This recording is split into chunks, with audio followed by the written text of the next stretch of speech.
साल बाद जब मैं पहाड़ पर लकड़ियां काटने गया तो मैंने देखा कि एक विशाल अजगर एक घायल छोटी लोमड़ी को जकड़े हुए था। मेरे पास सोचने का भी समय नहीं था। मैंने अपनी कुल्हाड़ी पूरी ताकत से उसकी तरफ फेंक दी, जो सीधे अजगर के सिर पर जाकर लगी। अजगर कुछ देर तड़पा और फिर मर गया। छोटी लोमड़ी की जान तो बच गई, लेकिन वह भी लगभग मरने की हालत में थी। मैं उसे तुरंत घर ले आया और शराब से उसके घाव साफ किए। ज्यादा समय नहीं बीता था कि वह फिर से दौड़ने कूदने लगी। उसके बाद वह छोटी लोमड़ी एक पालतू कुत्ते की तरह मेरे घर से जाने का नाम ही नहीं लेती थी। लेकिन मैं तो एक अनाथ था, न माँ थी न बाप। खुद का पेट भरना भी मुश्किल था। मैंने कई बार उसे वापस जंगल में छोड़ने की कोशिश की, लेकिन हर रात वह लड़खड़ाते हुए वापस आ जाती। कभी उसके मुंह में जंगली फल होते, कभी जंगली खरगोश और कभी जंगली मुर्गी। तभी मुझे समझ आया कि वह मुझे बताना चाहती है कि वह अपना खर्च खुद उठा सकी है। तब जाकर मैंने उसे अपने पास रख लिया। उसके बाद वह मेरी छोटी साथी बन गई। मैं लकड़ियां काटने जाता तो वह साथ जाती, मैं भेड़ें चराने जाता तो वह भी साथ होती। यहाँ तक कि जब मैं पढ़ाई करता तब भी वह चुपचाप मेरे पास लेटी रहती। लेकिन ये खुशहाल जिंदगी मेरे 12वीं के साल अचानक खत्म हो गई। एक दिन छोटी लोमड़ी बिना कुछ बताए गायब हो गई। मैं रात होने तक उसका इंतजार करता रहा, लेकिन वह वापस नहीं आई। उसकी जगह एक बूढ़ी औरत मेरे घर आई। वह लाठी के सहारे चल रही थी और उसके चेहरे पर दयालु मुस्कान थी। उसने कहा, बेटा, मैं अपनी पोती को ढूंढ रही हूँ, क्या तुमने उसे देखा है? मैंने पूछा, आपकी पोती कौन है? वह बोली, कुछ साल पहले मैं बाहर गई थी और घर की जिम्मेदारी अपनी पोती को देकर गई थी, लेकिन जब वापस लौटी तो वह गायब थी। लोगों ने कहा कि वह तुम्हारे घर में रहती है। उसकी बात सुनते ही बूढ़ी औरत ने अजीब सी आवाज निकाली, लगातार सिर हिलाती रही और मेरी रसोई की तरफ घूरने लगी। मैंने उसकी नजरों का पीछा किया तो देखा कि छोटी लोमड़ी वहीं बैठी हुई थी। वह बूढ़ी औरत की तरफ ऊंच हिला रही थी और उसके चेहरे पर हल्की मुस्कान भी थी। याद रहे, ये पहली बार था जब उसने किसी दूसरे इंसान के सामने खुद को दिखाया था। बूढ़ी औरत कुछ देर हंसी और फिर बिना कुछ कहे मुड़कर चली गई। उसी रात छोटी लोमड़ी हमेशा की तरह मेरे पेट पर सिर रखकर सोई, लेकिन अगली सुबह जब मेरी आंख खुली तो वह गायब थी। मैं बिस्तर से उठा तो देखा कि मेज पर एक लाल रंग का दुपट्टा जैसा कपड़ा रखा था। उसके अंदर एक औरत के काले बालों का गुच्छा था, जिसे लाल कागज से लपेटा गया था। मुझे बिल्कुल समझ नहीं आया कि यह किस काम की चीज है, इसलिए मैं उसे लेकर गांव के मुखिया के पास गया। मुखिया ने उसे देखते ही मुस्कुराकर कहा, यह तो किसी लड़की का प्रेम संकेत है। इसे लेकर तुम उसके घर शादी का प्रस्ताव भेज सकते हो। जल्दी बताओ, वह लड़की कौन है? मैं वहीं स्तब्ध रह गया। क्या यह छोटी लोमड़ी मेरे लिए छोड़कर गई थी? लेकिन मैंने कभी नहीं सोचा था कि उस दिन के बाद छोटी लोमड़ी फिर कभी वापस नहीं आएगी। उसके जाने के बाद मेरा दिल खाली खाली रहने लगा। हर दिन खाने और सोने के अलावा मैं उसे पूरे जंगल और पहाड़ों में ढूंढता रहता, लेकिन उसका कोई निशान नहीं मिला। मुझे तो यहाँ तक लगने लगा कि शायद किसी शिकारी ने उसे पकड़ लिया है। लगभग 15 दिन तक खोजने के बाद भी मुझे वह नहीं मिली। तब मैं पूरी तरह निराश हो चुका था और सोचने लगा था कि अब उससे कभी मुलाकात नहीं होगी। लेकिन 15 दिन बाद एक रात मैंने देखा कि एक बूढ़ी औरत मेरे घर के बाहर बैठकर रो रही है। मैं भौहें सिकोड़कर उसके पास गया और पूछा कि क्या हुआ है। उसने अचानक सिर उठाया और डरावनी आवाज में बोली, मैं अपने पोते को ढूंढ रही हूँ, मेरा पोता गायब हो गया है। तुमने उसे देखा है ना? मेरी रीढ़ में सिहरन दौड़ गई। पिछली बार पोती को ढूंढ रही थी और इस बार पोते को, और दोनों बार मेरे पास ही क्यों आई? मैंने जल्दी से सिर हिलाकर कहा कि मैंने किसी को नहीं देखा। लेकिन बूढ़ी औरत के चेहरे पर अजीब सी मुस्कान आ गई। वह बोली, तो 6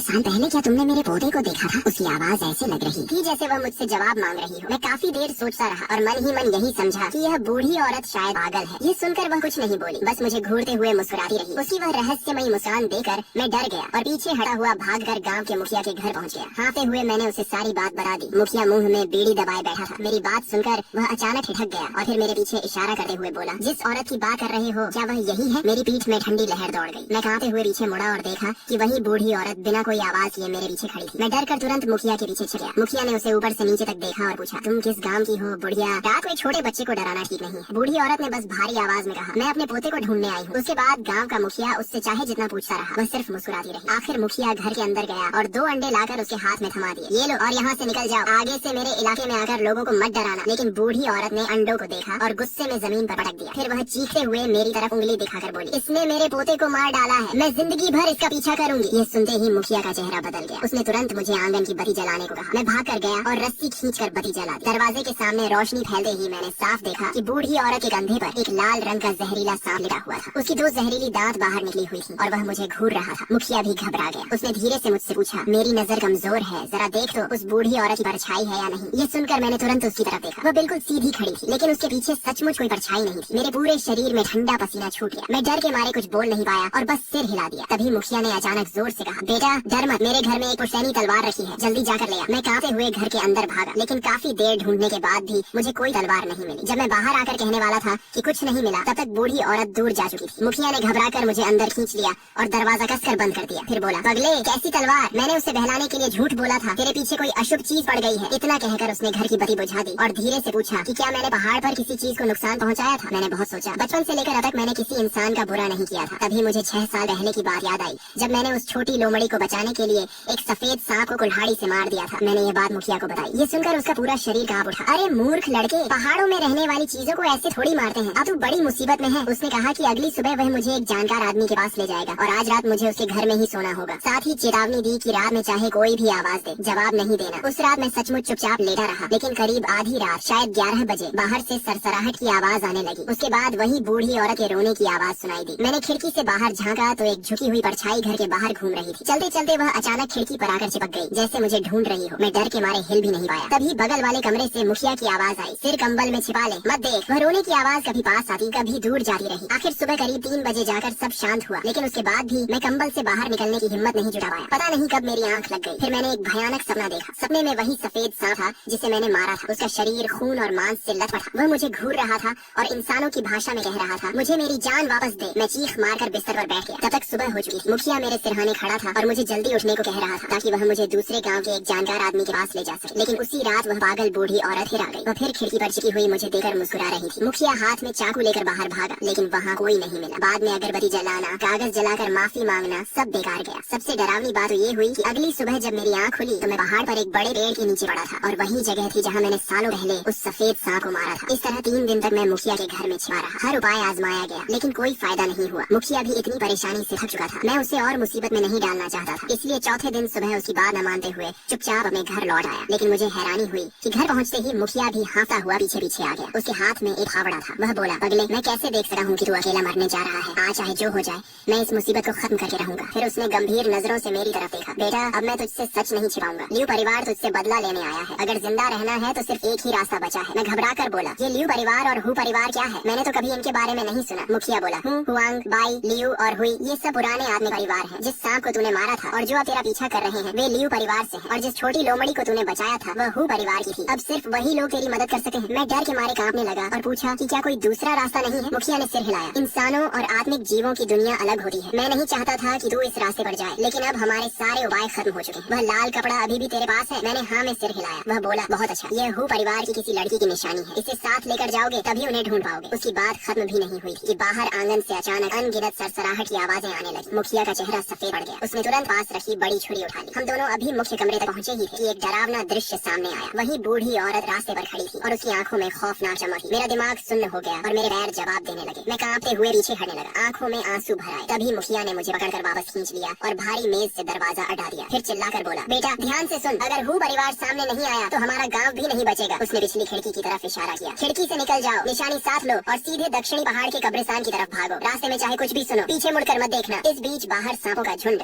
दरवाजे पर जोर जोर से टकरा रहा था। कुछ छोटे सांप तो दरवाजे की दरारों से अंदर घुसने भी लगे थे। मुखिया ने दांत भींच लिए और पूरे शरीर से दरवाजे को थाम लिया। मैं उस बूढ़े आदमी को देख रहा था और मेरी आंखों से आंसू बह निकले। मैंने जल्दी से वह लाल कपड़ा सीने से लगाया, पिछली खिड़की को लात मारकर खोला और अंधेरी रात में दौड़ बढ़ा। मैं ज्यादा दूर भी नहीं भागा था कि पीछे से तेज सरसराहट सुनाई दी। एक लाल रंग का जहरीला सांप मेरा पीछा कर रहा था। उसकी रफ्तार इतनी तेज थी कि वह लगभग मेरे पैरों तक पहुंच गया था। मेरा दिल बैठ गया। तभी मेरा पैर फिसला और मैं आगे की तरफ गिर पड़ा। उसी पल बगल की झाड़ियों से एक सफेद परछाई बिजली की तरह बाहर निकली। उसके मुंह से जानी पहचानी लोमड़ी की आवाज निकली। मैंने ध्यान से देखा तो वह वही छोटी सफेद लोमड़ी थी, लेकिन अब उसकी 2 पूंछ थी। वह बिना डरे उस जहरीले सांप पर टूट पड़ी और उससे लड़ने लगी। मैंने देखा कि दोनों आपस में बुरी तरह लड़ रहे थे। ये देखकर मैंने तुरंत अपनी लकड़ी काटने वाली बड़ी छुरी उठाई और उनकी मदद करने के लिए दौड़ने लगा। लेकिन तभी छोटी लोमड़ी ने अचानक उस जहरीले सांप की पूंछ अपने मुंह में दबोच ली और पलक झपकते ही उसे घसीटे हुए काले घने जंगल के अंदर गायब हो गई। मैं उसके पीछे भागना चाहता था, लेकिन जंगल इतना अंधेरा था कि रास्ता तक दिखाई नहीं दे रहा था। तभी रात की ठंडी हवा का झोंका आया और मेरे नाक में एक जानी पहचानी खुशबू पहुंची। ये वही खास खुशबू थी जो हमेशा छोटी लोमड़ी के शरीर से आ रही थी। उसी पल मुझे सब समझ में आ गया। वह कभी कोई साधारण लोमड़ी नहीं थी, वह सचमुच एक लोमड़ी देवी थी। उसे दोबारा देखने के बाद मेरे दिल का काफी डर खत्म हो गया, लेकिन मेरे पास रुकने का समय नहीं था। गाँव के मुखिया दादा अभी भी मेरी वजह से खतरे में थे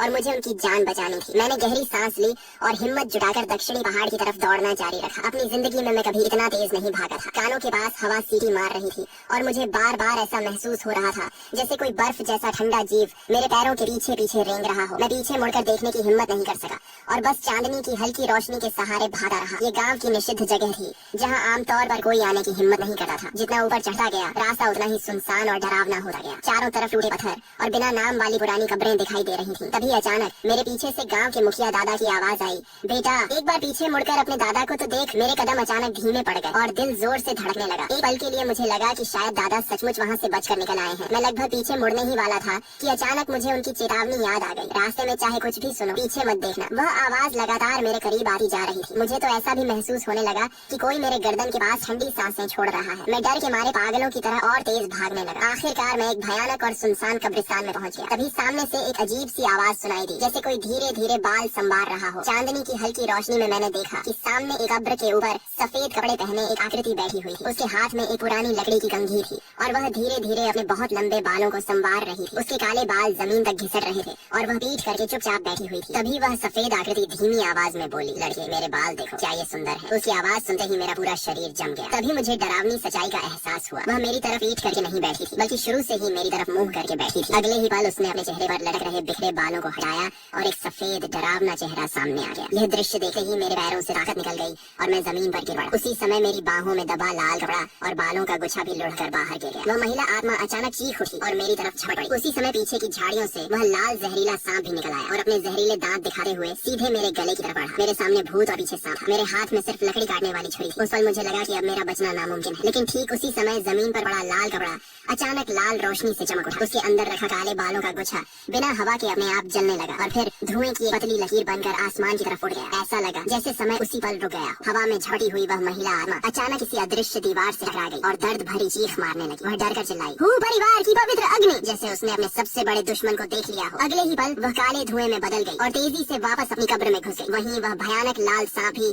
अचानक अपनी सारी ताकत खो बैठा। वह धप से जमीन पर गिर पड़ा और डर के मारे अपना सिर मिट्टी में छिपा लिया। उसका पूरा शरीर कांप रहा था और उसमें भागने की भी हिम्मत नहीं बची थी। मैं जोर जोर से सांस लेने लगा। मेरी पीठ पसीने से भीग चुकी थी और मैं अभी तक इस भयानक घटना से उबर नहीं पाया था। तभी अचानक एक ठंडी हवा उठी। उसके साथ एक भारी और लयबद्ध ढोल जैसी आवाज पूरे कब्रिस्तान में गूंजने लगी। अगले ही पल आसमान से सफेद कागज के नोट उड़ने लगे, जैसे बर्फबारी हो रही हो। दूर काले जंगल के अंत में अचानक दो सफेद लालटेन जल उठी। वे हवा में झूलती हुई धीरे धीरे मेरी तरफ बढ़ने लगी। जैसे जैसे वे करीब आई, घने कोहरे के बीच से एक सफेद बालकी दिखाई देने लगी। मेरा दिल धड़क उठा। मुझे लगा कि अभी जो धुआं आसमान में गया था, शायद उसी ने हूँ परिवार को खबर पहुंचा दी है और यह उनकी मदद के लिए आई बालकी है। मैं जल्दी से उसकी तरफ बढ़ने लगा, लेकिन मैं कुछ ही कदम चला था कि बालकी के दूसरी तरफ के अंधेरे से एक डरावनी आवाज सुनाई दी, तुम कहाँ हो? बाहर आओ और बालकी में बैठ जाओ, दादी तुम्हें घर छोड़ देगी। यह आवाज हवा के साथ मेरे कानों तक पहुंची और मैं तुरंत पहचान गया कि यह उसी पागल बूढ़ी औरत की आवाज थी। वह बोलते बोलते मेरी तरफ बढ़ रही थी। मैं डर के मारे कांपने लगा। मैंने चमकते हुए लाल कपड़े को कसकर पकड़ लिया और एक कब्र के पत्थर के पीछे छिप गया। ऐसा लग रहा था कि वह अभी अभी जले बालों की गंध सूंघ चुकी थी और उसी गंध का पीछा करते हुए धीरे धीरे मेरी तरफ आ रही थी। आखिरकार उसके काले कपड़े वाले जूते मेरे छिपने की जगह के ठीक सामने आकर रुक गए। वह डरावनी आवाज में बोली, छिप जा, देखती हूँ कब तक छिपेगा। फिर वह धीरे धीरे मेरी तरफ बढ़ी और हवा सूंघती हुई मेरे बेहद करीब आ गई। कुछ पल ऐसे ही बीते। फिर उसने ठंडी आवाज में नाक से फुकार भरी, मुड़ी और वहाँ से चली गई। जब उसकी परछाई पूरी तरह गायब हो गई, तब जाकर मैंने राहत की सांस ली। मुझे गाँव के मुखिया दादा की बात याद आई। मैं उस धुंधली पहाड़ी पगडंडी पर आगे बढ़ता गया। आखिरकार पहाड़ की चोटी पर पहुंचकर मुझे वह विशाल पेड़ मिल गया जिसके बारे में दादा ने बताया था। पेड़ के पीछे खोजने पर मुझे एक पत्थर की शिला दिखाई दी जिस पर हूँ परिवार के पूर्वजों का नाम खुदा हुआ था। मैं उसके सामने घुटनों के बल बैठ गया। पत्थर की उस शिला के सामने मैं घुटनों के बल बैठ गया और दोनों हाथों से लाल कपड़ा उठाकर 3 बार सिर झुकाकर प्रणाम किया। अगले ही पल अचानक चारों तरफ तेज हवा चलने लगी। सूखे पत्ते हवा में उड़कर मेरे चारों ओर घूमने लगे। तभी मेरे पीछे एक महिला की आवाज सुनाई दी, हम तुम्हारा काफी समय से इंतजार कर रहे थे, तुम आ गए हो, मेरे साथ चलो। मैं तुरंत खड़ा हुआ और सम्मान से झुकर उसे प्रणाम किया। वह हल्का सा मुस्कुराई और बोली, मेरा नाम दौर है, मैं हूँ परिवार की सबसे बड़ी बेटी हूँ, मैं खास तुम्हें लेने आई हूँ। आगे चलकर हम एक ही परिवार के सदस्य बन जाएंगे, इसलिए इतना फॉर्मल होने की जरूरत नहीं है। ये सुनकर मैंने राहत की सांस ली और उसका धन्यवाद किया, लेकिन उसने हाथ हिलाकर कहा, धन्यवाद मुझे नहीं, हमारी दूसरी राजकुमारी को देना। उसी ने जिद की थी कि मैं तुम्हें लेने आऊँ, नहीं तो मुझे आने में कोई दिलचस्पी नहीं थी। वह मुस्कुराई तो मैं खुद को रोक नहीं पाया और पूछ बैठा, लिंगर कौन है? वह हंसकर बोली, लिंगर वही है जिसे तुम छोटी लोमड़ी कहते हो, हमारे परिवार की सबसे प्यारी बेटी। जब तुम्हारी शादी की रात होगी तो तुम उसे देख लोगे। यह सुनते ही मेरा दिल जोर जोर से धड़कने लगा। सचमुच वह छोटी लोमड़ी ही थी। जैसे ही उसने शादी की बात की, मेरा चेहरा लाल हो गया। यह देखकर वह और ज्यादा खुश हो गई। उसने कहा, हमारे यहाँ नियम है कि शादी से पहले दूल्हा दुल्हन एक दूसरे को नहीं देख सके। देखो तुम कितने बेचैन हो, चिंता मत करो, 6 साल तक तुम्हारे साथ रहने वाली हमारी राजकुमारी लिंगर ऐसी सुंदर लड़की है जिसे देखकर हजारों लड़के दीवाने हो जाते हैं। ये सुनकर मेरा चेहरा और भी लाल हो गया और मैं चुपचाप उसके पीछे चलने लगा। आगे पूरे रास्ते हम दोनों ज्यादा नहीं बोले। काफी देर चलने के बाद अचानक सामने एक छोटा सा महल जैसा स्थान दिखाई दिया जो रोशनी से जगमगा रहा था। दरवाजे पर नौकर खड़े थे। मैं द्वार के पीछे पीछे अंदर जाने लगा। तभी मेरी नजर सामने वाली इमारत की दूसरी मंजिल पर गई। वहाँ खिड़की के पास कोई मुझे देख रहा था। ध्यान से देखने पर लगा कि वह लाल शादी के कपड़ों में एक लड़की थी जिसके सिर पर सुंदर मुकुट जैसा आभूषण था। वह चुपके से मुझे देख रही थी, लेकिन जैसे ही हमारी नजरें मिली, वह शर्माकर तुरंत अपने चेहरे को आसीन से ढककर छिप गई। मैं मन ही मन सोचने लगा, क्या वह सचमुच छोटी लोमड़ी है? लेकिन मैं अपनी उत्सुकता दबाकर दौर के साथ अंदर चला गया। जैसे ही कमरे में पहुंचा, मैंने देखा कि वहाँ बहुत सारे लोग बैठे हुए थे। तभी मेरी नजर एक बूढ़ी महिला पर पड़ी और मैं चौंक गया। ये वही दादी थी जो कई साल पहले मेरे घर अपनी पोती को ढूंढने आई थी। द्वार ने मेरी तरफ देखकर कहा, ये हमारी माता जी हैं। मैंने तुरंत सम्मान से झुकर उन्हें प्रणाम किया। बूढ़ी महिला मुस्कुराई। उसके चेहरे पर दयालुता तो थी, लेकिन उससे भी ज्यादा एक ऐसा रौब था जिससे हर कोई सम्मान करने लगे। इसके बाद द्वार ने मुझे वहाँ बैठे बाकी लोगों से भी मिल पाया। जब हम सब बैठ गए तब बूढ़ी महिला बोली, द्वार बाहर जाओ और दरवाजे पर नजर रखो। लियू परिवार के लोग आस-पास हैं, हम उनका स्वागत नहीं करते, उन्हें अंदर मत आने देना। भोज तैयार है, बाकी सब लोग जाकर बैठ जाएं। थोड़ी ही देर में कमरे में सिर्फ मैं और बूढ़ी महिला रह गए। तभी उनका चेहरा गंभीर हो गया। उन्होंने कहा, बेटा तुम्हारे बारे में मुझे सब पता है। जब तक तुम्हारी शादी पूरी नहीं हो जाती दुश्मन कभी भी बीच में रुकावट डाल सकता है। तुमने हमारी बेटी की जान बचाई थी, इसलिए हम पूरी ताकत से तुम्हारी मदद करेंगे, लेकिन हमारे परिवार के भी कुछ नियम है। शादी से पहले आने वाली मुश्किलों का सामना तुम्हें खुद करना होगा। क्या तुम ये समझते हो? मैं डर के मारे कांप रहा था, लेकिन फिर भी सिर हिलाकर बोला, मैं समझता हूँ। अगर इससे मेरे दादा की जान बच सकी है तो मैं हर खतरा उठाने को तैयार हूँ। मेरी बात सुनकर बूढ़ी महिला के शरीर में हल्का सा कंपन हुआ। उन्होंने गहरी सांस ली और कहा, अच्छा सचमुच जो व्यक्ति हो परिवार का दामाद बनने योग्य हो वह साधारण नहीं हो सकता। मुझे तुम पर भरोसा है। इसके बाद उन्होंने नौकरों को बुलाया। मुझे दूल्हे के कपड़े पहनाए गए, सिर पर शादी की टोपी रखी गई और लाल रंग का शानदार वस्त्र पहनाया गया। फिर मुझे एक लाल पालकी में बैठा दिया गया। पालकी अभी गली में कुछ ही दूर गई थी कि अचानक बाहर से एक अजीब आवाज सुनाई दी। अरे यहाँ शादी हो रही है क्या? जैसे ही ये आवाज आई पालकी तुरंत रुक गई। मेरे शरीर में सिहरन दौड़ गई। मैंने खिड़की का पर्दा हटाकर बाहर देखा। तभी बाहर खड़ी द्वार गुस्से से चिल्लाई, बकवास बंद कर। वो परिवार की सीमा में आकर बदतमीजी करने की हिम्मत कैसे हुई? तभी पता नहीं कहां से एक लाल सांप बिजली की तरह निकला